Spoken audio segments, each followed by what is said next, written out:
வணக்கம். இன்னைக்கு நம்ம பார்க்க போற விஷயம் ரொம்பவே சுவாரஸ்யமானது.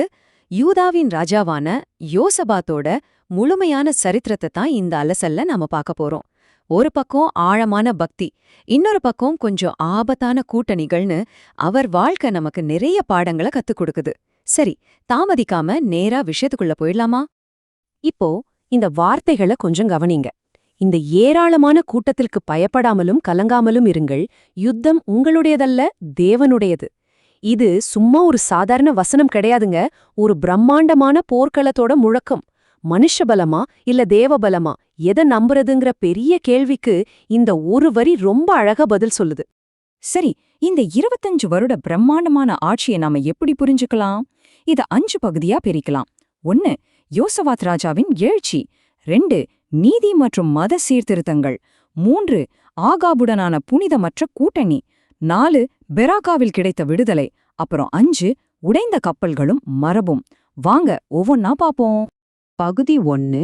யோசபாத் ராஜாவின் எழுச்சி, ஒரு உண்மையான இருதயம். 25. இததாங்க யோசபாத் ராஜா யூதாவ ரொம்ப செழிப்பா ஆண்ட மொத்த வருஷங்கள்.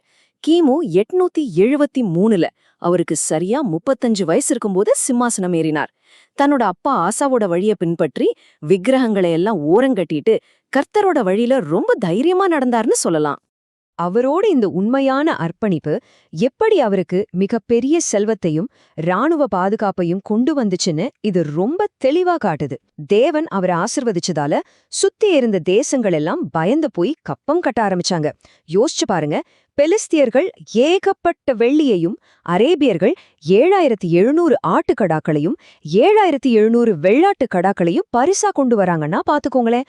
அவரோட இராணுவம் அந்த அளவுக்கு அசைக்க முடியாத பலத்தோட இருந்துச்சு. பகுதி 2. நீதி மற்றும் மத சீர்திருத்தங்கள். சட்டத்தை மக்களிடம் கொண்டு சேர்த்தல்.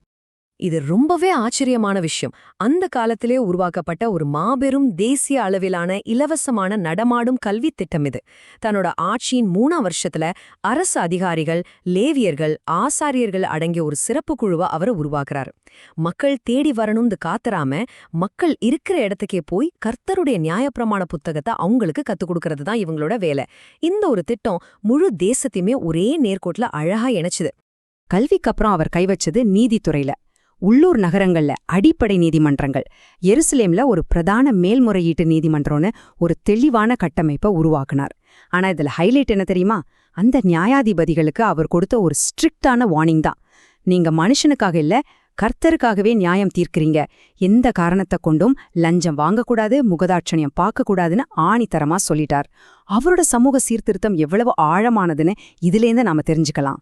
பகுதி 3. ஆகாபுடனான புனிதமற்ற கூட்டணி, ஒரு அபாயகரமான குருட்டு பகுதி. கீலேயாத்திலுள்ள ராமோத்தின் மேல் யுத்தம் பண்ண என்னோட கூட வருவீர்களா? ஆகாப் கேட்ட இந்த ஒரு சின்ன கேள்விதாங்க யோசபாத்த ரொம்ப ஆபத்தான ஒரு யுத்த வலைக்குள்ள சிக்க வச்சுது. இதுக்கு நானும் நீரும் ஒன்றுதான்னு கொஞ்சம் கூட யோசிக்காம யோசபாத் பதில் சொல்லிட்டார். ஒரு திருமண உறவு மூலமா ஆரம்பிச்ச இந்த கூட்டணி இப்போ அவரை ஒரு தேவையற்ற போர்க்களத்துக்கு இழுத்துட்டு போயிடுச்சு. போருக்கு போறதுக்கு முன்னாடி தேவனுடைய சித்தம் என்னன்னு தெரிஞ்சுக்கா யோசபாத் ஆசைப்பட்டாரு. இங்க இருக்கிற முரண்பாட்டை கொஞ்சம் கவனிங்க. ஒரு பக்கம் ஆகாபுக்கு ஐஸ் வச்சு வெற்றி நிச்சயம்னு ஆமாசாமி போடுற 400 போலி தீர்க்கதரிசிகள், இன்னொரு பக்கம் கர்த்தர் சொல்றத மட்டுமே தைரியமா சொல்ற தனி ஒரு மனுஷன், உண்மையின் தீர்க்கதரிசியான மிகாயா. இந்த யுத்தத்துல தோல்வியும் மரணமும் நிச்சயம்னு மிகாயா சொன்னதுக்காக அவரை தூக்கி ஜெயில போட்டுட்டாங்க. ஆனாலும் இந்த 2 ராஜாக்களும் மிகாயாவோட பேச்சை கேட்காம போரிட்டு கிளம்பிட்டாங்க. இப்போ ஆகாபோட தந்திரமான ஆனா கடைசில அட்டல் ஃப்ளாப்பான அந்த யுத்த வியூகத்தை பாருங்க. தெய்வத்தோட தீர்ப்புல இருந்து தப்பிக்க தான் மட்டும் ஒரு சாதாரண வீரன் மாதிரி மாறுவேஷம் போட்டுக்கிட்டு யோசபாத்த மட்டும் ராஜ உடையில நிக்க வச்சுட்டான் ஆகாப். எதிரிகளும் யோசபாத்த தான் ஆகாப்னு நினைச்சு துரத்துனாங்க. ஆனா தேவன் அவரை அங்கேயும் அற்புதமா காப்பாற்றினார்.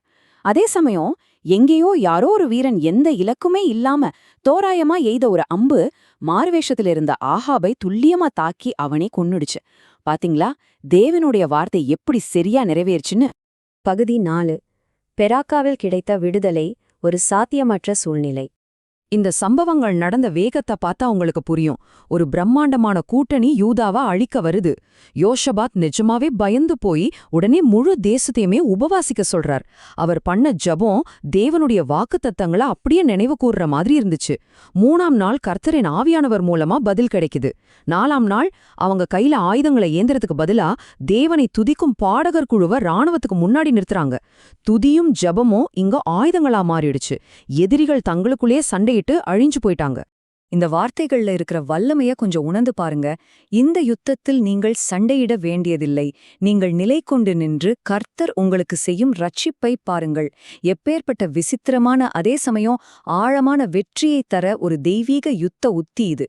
எந்த ஒரு ஆயுதமும் இல்லாம தங்களோட விசுவாசத்தால மட்டுமே இந்த மாபெரும் வெற்றியை அவங்க சொந்தமாக்கிக்கிட்டாங்க. 3 நாட்கள்.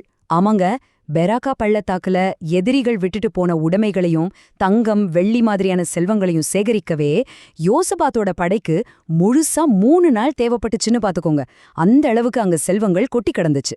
அந்த இடத்துக்கு பெராக்கா, அதாவது ஆசீர்வாதத்தின் பள்ளத்தாக்குன்னு பேரை வச்சுட்டு தேவனை துதிச்சபடியே அவங்க ரொம்ப சந்தோஷமா எருசலேம் திரும்பினாங்க. பகுதி 5. உடைந்த கப்பல்களும் மரபும். இறுதி நியாய தீர்ப்பு. இவ்ளோ நடந்தும் அகசியான்னு இன்னொரு பொல்லாத வடநாட்டு ராஜாவோட அவர் மறுபடியும் ஒரு பொருளாதார கூட்டணியை அமைச்சுக்கார். தங்கம் கொண்டு வரதுக்காக தர்ஷீஷ் கப்பல்களை அவங்க 2 பேரும் சேர்ந்து உருவாக்குனாங்க. ஆனா எலியேசர் என்கிற தீர்க்கதர்ஷி, நீர் அகசியாவோடு கூடினபடியால் கர்த்தர் உம்முடைய வேலைகளை உடைத்து போடுவாருன்னு எச்சரிச்சார். அவர் சொன்ன மாதிரியே கப்பல்கள் துறைமுகத்திலேயே சுக்குநூறா உடைஞ்சு போச்சு. விசுவாச துரோகிகளோட சமரசம் செஞ்சு விளையாடுறது எப்போதுமே பேரழிவைத்தான் கொண்டு வரும் அப்படிங்கறத இந்த சம்பவம் நமக்கு ஆணித்தரமா நிரூபிக்குது. உங்களுக்கு ஒன்னு தெரியுமா? யோசேபாத் அப்படிங்கிற அவரோட பேருக்கே கர்த்தர் நியாயம் தீர்க்கிறார்னு தான் அர்த்தம். காலப்போக்குல இந்த பேர் ஒரு குறிப்பிட்ட மனுஷனை தாண்டி எதிர்கால உலக முடிவோடு நியாய தீர்ப்பை குறிக்கிற ஒரு அடையாளமாவே மாறிப்போச்சு.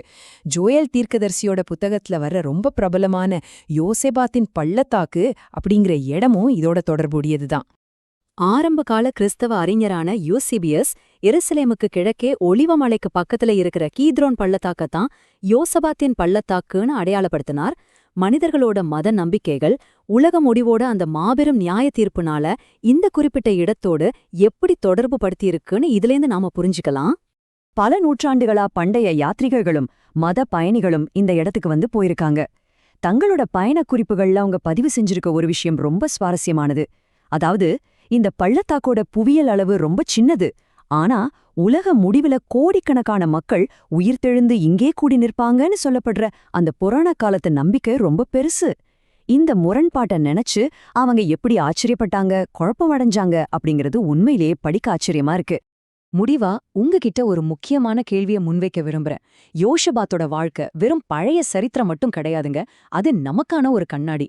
நம்ம சொந்த வாழ்க்கையில ரொம்பவும் கடினமான சாத்தியமற்ற சூழ்நிலைகளை நம்ம சந்திக்கும்போது நம்ம கொள்கைகளை விட்டு கொடுத்து உலகத்தோட சமரசம் செஞ்சுப்போமா, இல்ல தேவனுடைய வார்த்தைக்கு கீழ்ப்படிஞ்சு அமைதியா நின்னு சத்தியம் நமக்கு கொண்டு வர விடுதலைய பாக்குற தைரியம் நமக்கு இருக்கா? கொஞ்சம் ஆழமா சிந்திச்சு பாருங்க. யோஷபாத்தோட முழுமையான சரித்திரத்தை அலசின இந்த பதிவு உங்களுக்கு ரொம்பவே பயனுள்ளதா இருந்திருக்கும்னு நம்புறேன். சீக்கிரமே இன்னொரு சுவாரஸ்யமான தலைப்போட உங்களை சந்திக்கிறேன். நன்றி, வணக்கம்.